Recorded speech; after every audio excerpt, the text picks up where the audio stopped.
Lawang Sewu, bangunan tua berarsitektur indah peninggalan kolonial Belanda. Namun di balik keanggunannya, tempat ini menyimpan luka yang tak pernah sembuh. Sebuah kisah tentang cinta, pengkhianatan, dan kematian yang menyakitkan. Kisah tentang seorang perempuan Belanda muda yang tak pernah benar-benar pergi. Malam itu, langit Semarang mendung, gerimis turun pelan membasahi pelataran Lawang Sewu. Angin meniup lembut daun-daun tua yang berguguran, membawa bisikan lirih yang menyayat hati. "Mama, aku takut." Terdengar suara seorang gadis, lemah, menggigil, seolah berasal dari dalam lorong tua. Itulah dia, Elisabeth van der Veen, seorang noni Belanda berusia 22 tahun, berambut pirang keemasan, bergelombang sepunggung, bermata biru lembut yang kini selalu sembab karena tangisan. Dulu, ia hanya ingin mengajar dan mencintai tanah Jawa, namun takdir berkata lain.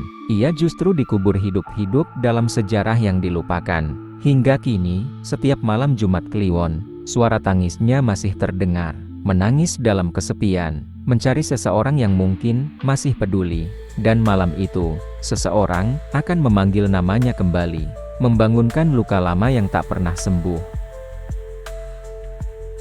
Desas-desus itu sudah beredar sejak puluhan tahun lalu, tapi tak ada yang berani menyelaminya lebih dalam. Warga sekitar Lawang Sewu sudah terbiasa mendengar suara-suara aneh saat malam mulai turun. Isak tangis, lirih, terputus-putus seperti seseorang yang menahan sakit. Kadang terdengar dari balik jendela tua, kadang dari lorong yang terkunci rapat. "Bu, itu suara orang nangis ya?" tanya seorang anak kecil pada ibunya saat melewati area depan Lawang Sewu saat maghrib.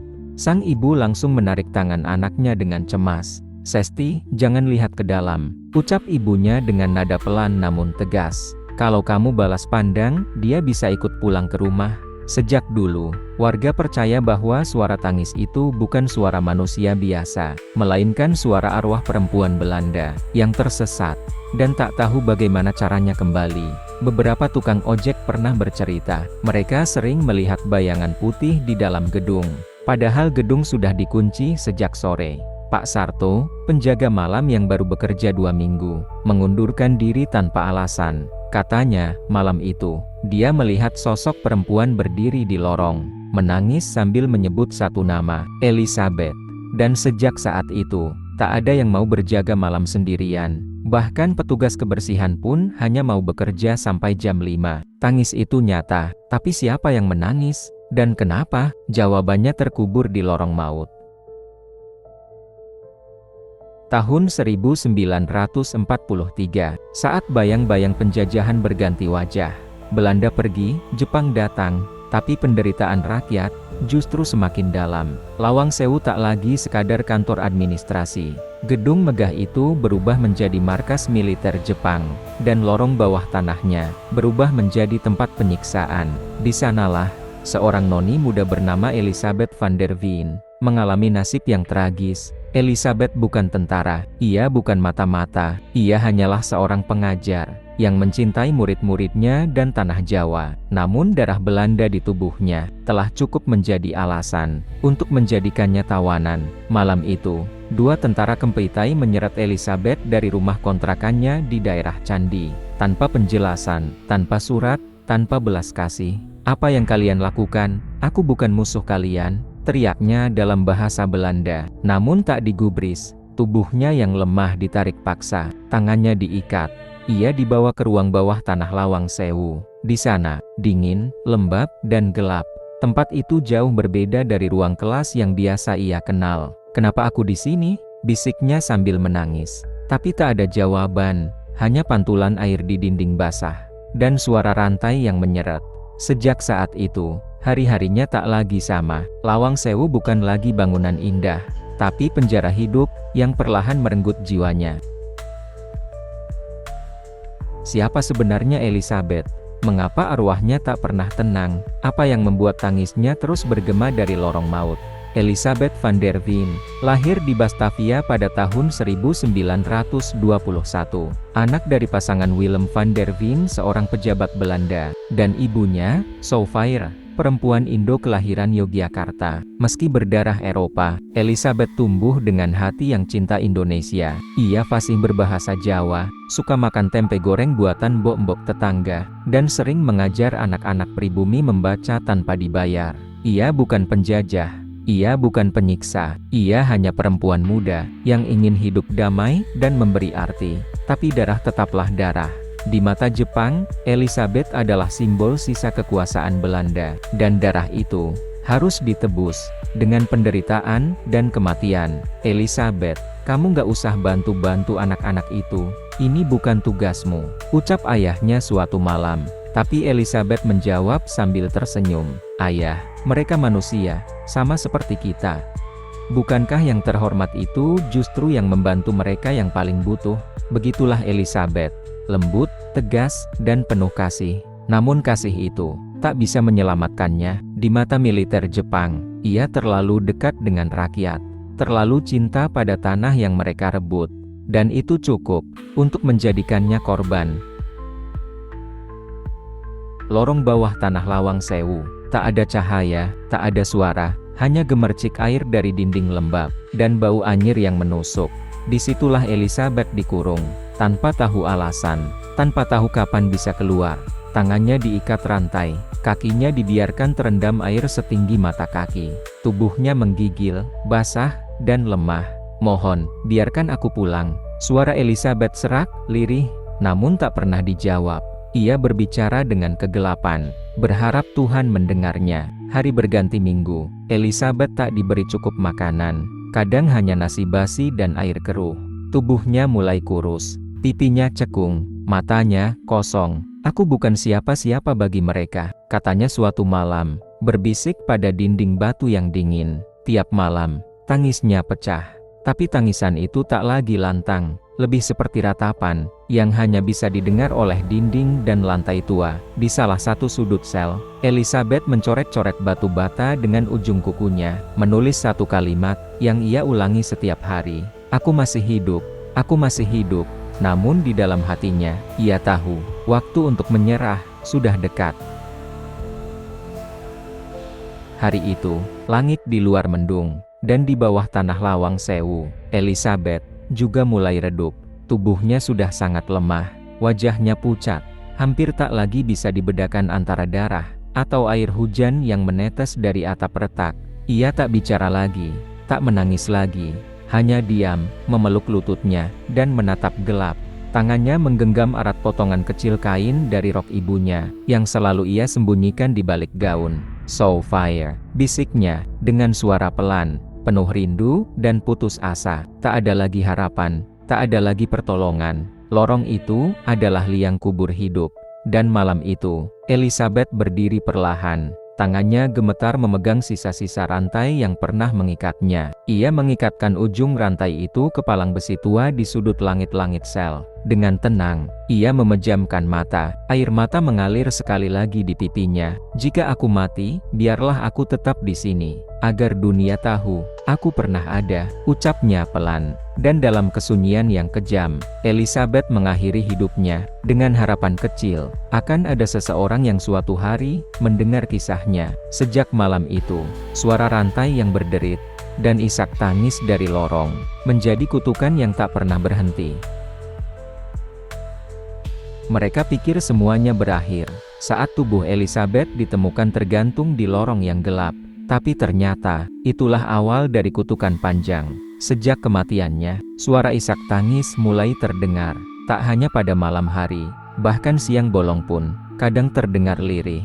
"Mama, aku masih di sini." Begitulah bisikan yang pernah didengar oleh salah satu penjaga tua. Awalnya mereka kira hanya suara angin, atau imajinasi. Tapi lama-lama, semua sadar, ada sesuatu yang tak ingin pergi dari Lawang Sewu. Arwah Elizabeth masih terjebak, bukan karena dendam, tapi karena kesedihan dan penyesalan. Ia tidak jahat, tidak mengganggu, tapi kehadirannya bisa membuat siapapun menggigil. Beberapa orang yang pernah masuk lorong bawah tanah mengaku mendadak merasa lemas. Ada pula yang menangis tiba-tiba, tanpa tahu kenapa. "Saya seperti dengar suara perempuan, tapi bukan teriakan." Lebih seperti suara seseorang yang sedang merasa benar-benar sendirian, ujar salah satu pengunjung yang pingsan setelah turun ke lorong.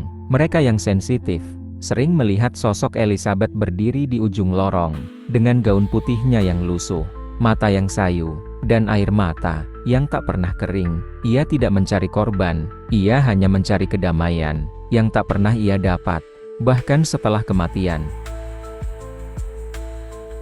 Bagi sebagian orang, Elizabeth hanyalah cerita, legenda lama yang dibumbui isapan jempol. Tapi bagi mereka yang pernah melihatnya, Elizabeth adalah nyata, bukan sekadar bayangan, bukan ilusi, melainkan penampakan yang akan terus tinggal di ingatan. Salah satunya adalah Bu Darmi, seorang petugas kebersihan yang pernah membersihkan aula Lawang Sewu saat malam. Saat itu, jam menunjukkan pukul 11:30 malam. Gedung sudah kosong, lampu aula menyala remang. Saya lagi nyapu lantai, tiba-tiba saya merasa ada yang berdiri di belakang saya. Suara Bu Darmi bergetar saat menceritakannya. Saya pikir itu teman kerja. Saya noleh pelan-pelan, tapi yang ia lihat bukan manusia. Di depan salah satu cermin tua yang tergantung di aula, tampak sosok perempuan berdiri diam, bergaun putih, lusuh dan basah. Rambut panjang pirangnya menutupi sebagian wajah. Wajahnya pucat, matanya sembab, dan tubuhnya seolah melayang satu jengkal dari lantai. Dia cuma menatap cermin dan menangis, ujar Bu Darmi. Tangis itu sangat pelan, tapi memilukan. Seakan ia baru saja kehilangan seluruh dunia. Dan seketika, lampu aula padam, cermin pecah, dan sosok itu menghilang dalam sekejap. Sejak malam itu, Bu Darmi tak pernah mau kerja malam lagi. Bahkan, ia berhenti, dan tak pernah kembali. Saya nggak marah sama dia, saya cuma kasihan, kata Bu Darmi terakhir kalinya saat diwawancara. Namanya Pak Giman, penjaga malam senior. Sudah lebih dari 11 tahun menjaga Lawang Sewu. Ia hafal setiap sudut gedung, setiap bunyi, setiap suara angin. Tapi ada satu malam yang membuatnya hampir gila. Waktu itu, sekitar jam 2 dini hari, ia sedang patroli di lantai 2. Lorong panjang sunyi, lampu kuning tua berkedip perlahan. Tiba-tiba, ia mencium bau bunga melati. Bau yang tak seharusnya ada di dalam bangunan setua ini. Awalnya saya kira ada pengunjung yang sembunyi, kata Pak Giman dengan wajah serius. Tapi langkahnya langsung terhenti saat mendengar suara rantai diseret perlahan, beradu dengan lantai kayu tua, dan tak lama, terdengar suara perempuan menangis. Tapi bukan tangis biasa. Tangis itu seperti berasal dari dada yang hancur, lirih, tapi sangat dalam. Pak Giman menoleh ke arah tangga tua, dan di sana, ia melihat sesuatu berdiri. Sosok perempuan muda, dengan gaun putih yang basah. Wajahnya tertunduk, tangannya menggenggam rantai panjang. Tangisnya terdengar sangat jelas, dan seolah langsung di telinga Pak Giman. Maafkan aku." Suara itu seperti merintih, tersendat di sela isak. Pak Giman tak bisa bergerak, kakinya berat, matanya berkaca-kaca. Saya nggak bisa teriak, cuma bisa nangis. Karena saya tahu, itu bukan manusia," ceritanya sambil terisak. Sejak malam itu, Pak Giman tak pernah berani patroli sendiri lagi. Dan setiap malam Jumat Kliwon, ia tak pernah menyentuh lantai 2. Di balik setiap arwah yang gentayangan, selalu ada janji yang belum selesai. Elizabeth tidak mati dalam diam, ia meninggalkan sesuatu, sebuah sumpah, yang diucapkan dengan air mata, dan rasa sakit. Malam sebelum ia mengakhiri hidupnya, Elizabeth mencoretkan kalimat di dinding bata dengan kuku yang berdarah. "Aku akan tetap di sini, sampai kebenaran terungkap." Itulah kata-katanya, yang baru ditemukan bertahun-tahun kemudian. Tulisan itu nyaris hilang, tertutup lumut dan debu, namun masih bisa terbaca, dengan cahaya senter yang cukup. Tak ada yang tahu, apa sebenarnya kebenaran yang ia maksud. Apakah tentang penyiksaan yang ia alami, atau tentang fitnah yang membuatnya dihukum, atau tentang cinta yang dikhianati. Yang pasti, rohnya belum pergi, karena sumpah itu bukan sekadar kata, tapi terikat oleh rasa sakit dan kehancuran. Dia ingin dikenang, kata Pak Eko, arkeolog yang menemukan tulisan itu di tahun 2005. Dia tidak menuntut balas, dia hanya ingin Apa yang terjadi padanya tidak dilupakan begitu saja. Kini, tulisan itu ditutup kembali, demi keamanan. Tapi malam-malam tertentu, jika kamu cukup berani, dekatkan telingamu ke dinding lorong tua itu, dan mungkin kau akan mendengar suara lirih berkata, "Aku masih di sini." Cerita tentang Elizabeth tak hanya menjadi desas-desus warga, tapi juga menarik perhatian para pemburu misteri. Beberapa tahun lalu, sebuah tim paranormal terkenal dari Jakarta datang ke Lawang Sewu. Mereka ingin membuktikan apakah benar ada arwah gentayangan yang tak pernah pergi. Malam itu, tim terdiri dari 4 orang, 2 investigator, 1 juru kamera, dan seorang indigo wanita bernama Maya. Mereka mulai dari lantai dasar, lalu turun ke lorong bawah tanah. Suhu mendadak turun drastis, nafas mulai terasa berat. Tempat ini sangat penuh energi, ucap Maya sambil menggenggam rosario kecil di tangannya. Ketika mereka sampai di lorong paling dalam, peralatan mulai terganggu, kamera mati, alat perekam suhu overheat, senter berkedip sendiri, dan kemudian Maya berdiri diam, menutup matanya. "Dia masih di sini," bisiknya. Perempuan muda, rambut terang. Dia menangis. Dia merasa dihianati, tapi tak bisa pergi. Tiba-tiba, tubuh Maya gemetar. Ia berteriak kencang, lalu jatuh terduduk sambil menangis. "Wa arom heb jai miah tergelaten, apa salahku hingga kalian meninggalkanku?" Itu bahasa Belanda, dan Maya tak pernah belajar bahasa itu. Seketika seluruh tim panik. Mereka membopong Maya keluar, dan sejak malam itu, Maya mengaku terus bermimpi tentang Elizabeth. Setiap malam, dalam mimpinya, Elizabeth hanya berdiri, menatapnya, sambil menangis, tanpa suara. Beberapa tahun setelah penelusuran paranormal, Lawang Sewu kembali dibuka untuk restorasi. Petugas mulai membersihkan area lorong bawah tanah yang selama ini dikunci. Dan disitulah, di balik celah dinding bata, mereka menemukan sesuatu. Sebuah kotak kayu kecil, tertutup debu dan karat. Berukir inisial yang nyaris tak terbaca, E.V.D.V. Saat dibuka, di dalamnya ada secari kertas kuning tua, lusuh, dan rapuh. Namun tulisannya masih jelas, tertulis dengan tinta hitam, dan hati yang hancur. "Jika kau menemukan ini, berarti aku gagal bertahan. Namaku Elizabeth van der Veen. Aku tidak bersalah. Aku hanya ingin mengajar. Tolong, jangan biarkan aku dilupakan." Tangis langsung pecah dari salah satu petugas wanita yang membacanya. "Saya nggak kuat bacanya, Mas," ucapnya sambil menutup mulut dengan gemetar. Surat itu kemudian diteliti. Dinyatakan asli.